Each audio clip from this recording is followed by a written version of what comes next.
And welcome back. Can you guess what I'm doing? Do you think you can guess it correctly? Well, stand by and find out.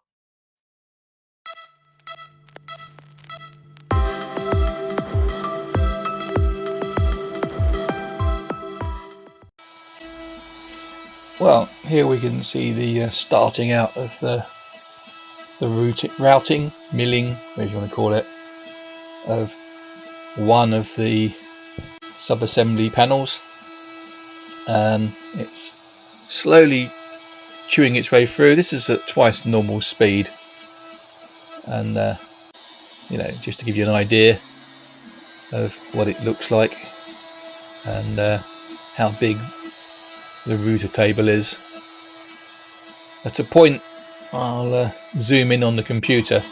There you go, zooming in on the computer, and we should be able to see that we're 13% done and we got 3 hours 43 minutes left. There was a considerable amount of time spent watching this machine, making sure that it didn't cut too deep or it didn't go wrong to make these panels.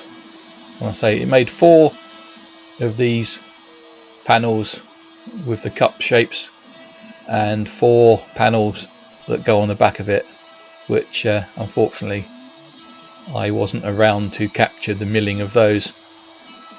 It was very noisy, very dusty, and so I basically just went in with the camera or the phone, camera phone, yeah, you know what it is, and just took a few pictures every now and then to give you an idea of what it was doing and how long it would take.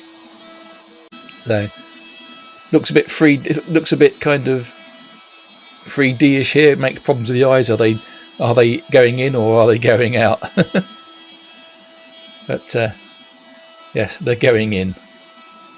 And the router, however the program works out what it's going to do, is very weird, as you sit and watch it and it jumps all over the place. Very, very weird.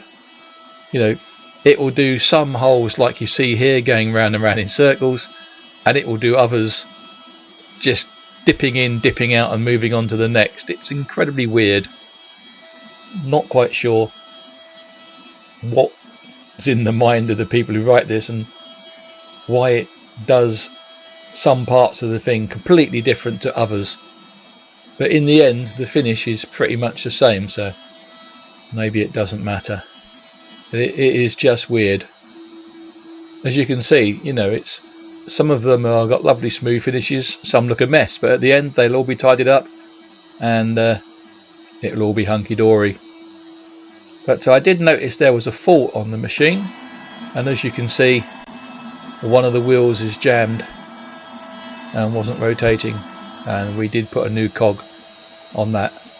Oh, it's also quite funny that during the process it tends to snap off the little bit that it should have left in the middle, and so it kind of mills thin air until it hits the little bit at the bottom that's left, and then knocks it out of the way.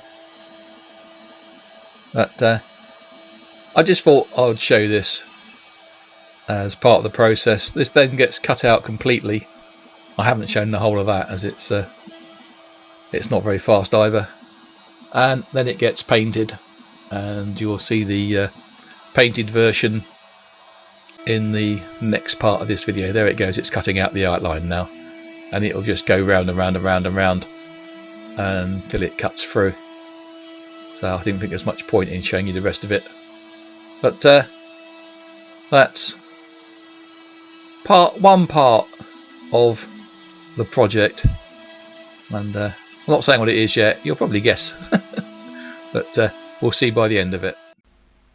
What I'm doing here is the ping pong balls.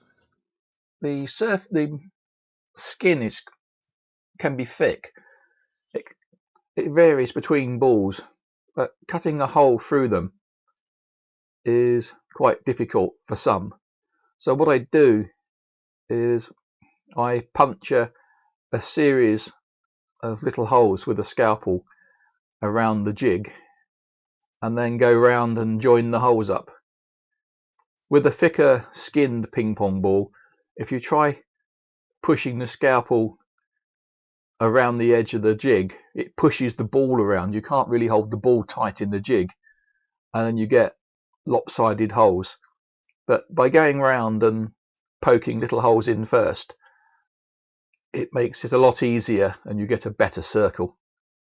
And the circle is reasonably important, as you'll find out later. Remember, subscribe, notification, like, do what the toaster says. You know it makes sense. Here's another little jig that it just checks to make sure that the hole in the ping pong ball is the right size. And again, you'll see those jigs used later. Now, if you look at the ping pong ball, you'll see there's a seam where the two halves are fused together. Well, I want the hole so that the seam is parallel to the hole, so that if the hole's directly downwards, sitting on a table, that seam will be parallel to the table, and that's the aim. So you'll notice that I often hold them up to the light to gauge whereabouts to push them, because that cutting jig is half the diameter of the ping pong ball. So you just hold it up to the light and align the seam with the face of the jig and then cut the hole. And so I'm just arranging them so I know when I've cut a required amount for the first bit of the one of the sub assemblies. I go, look, subscribe, notify, like, yay! Silly voice time. Silly voiceover man. And the man who cuts holes in ping pong balls. And it's handy having a 3D printer, because I printed the little jigs and the little fixtures for helping with alignment. I know it's a bit boring, but you know, I'm trying to enlighten it, make it a bit better, you know, speed it up, show you the holes. But there's only so much you can do. There you go, you know. Well, look, they're coming thick and fast now. 15. Hey, that's enough for the first bunch. And I'm going to say, look, Embedded Hobbyist, subscribe, notification, like, thumbs up, yay, over promotion. Right, the next step is gluing these into there. So I'm using wood glue. Other glues are available.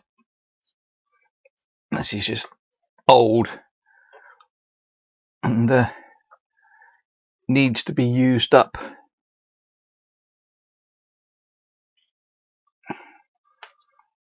As when I opened it up, I had to pull a great big fat skin off the top with a pair of pliers.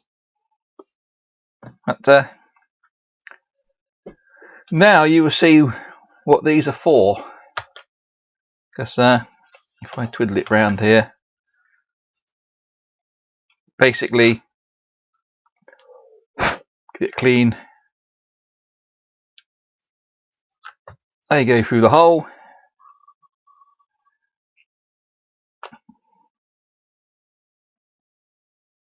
And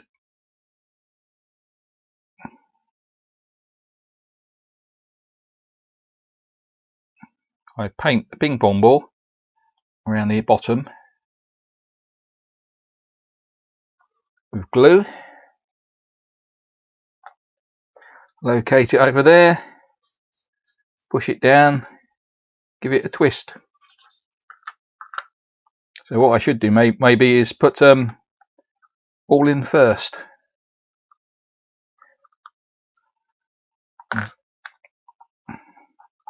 Might have to use a bit of tape.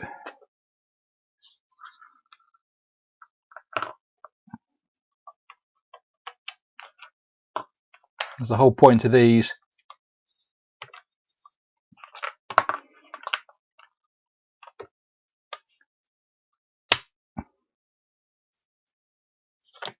So some will stay by themselves. The whole point of these is to help align How am I going to do this? I know what, you probably won't see this, but I think the easiest way, oops, it's possibly going to be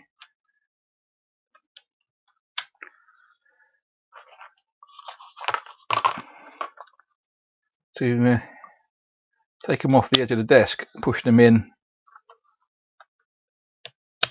and slide them on.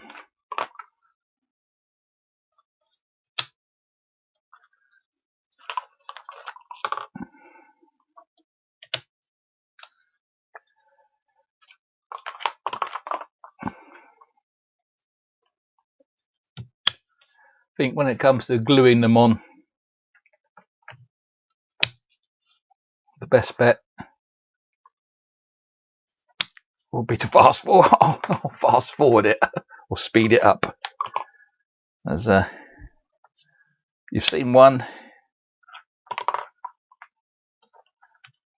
watching ping pong balls glue, it's going to be on par with watching paint dry. Right, so back to the gluing, and I'll play a bit of music or something and speed it up. Well, some viewers don't like the music and have suggested that I hum a tune, and if the viewer can guess the tune that I'm humming, then I'll do a giveaway. But as my humming isn't as good as my singing, I'll do neither, and I'll just talk of you know as you watch me cover ping pong balls with PVA glue using a cotton bud, where the cotton slowly gets stringier and stringier on the end of it. But there we go, almost to the end. So no need to play horrible music. Put the excess around the side. That will dry nice and smooth and clear. Ready for the next ring. Right.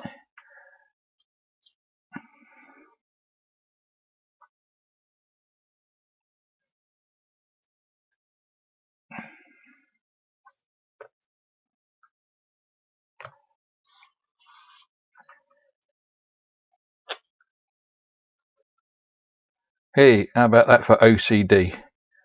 Should we align them all roughly parallel to the edges, just for the sake of it, if nothing else? Right, now I want to put a bit of gentle weight holding them down. So what should we use? Glue, a Kindle,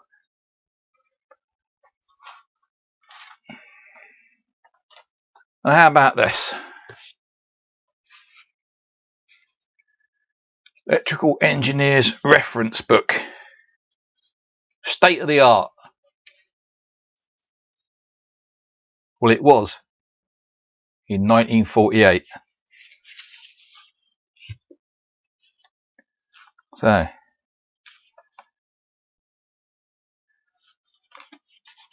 let's put it on there. Can I balance it? And leave it open. Up the butt welder. You don't want no cracks in your butt.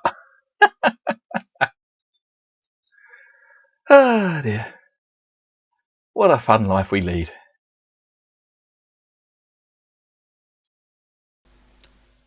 And if you live in the UK and you've watched Blue Peter, well, here we go. And here's one I made earlier, or two I made earlier, or three I made earlier. No, it's four I made earlier. So there you go.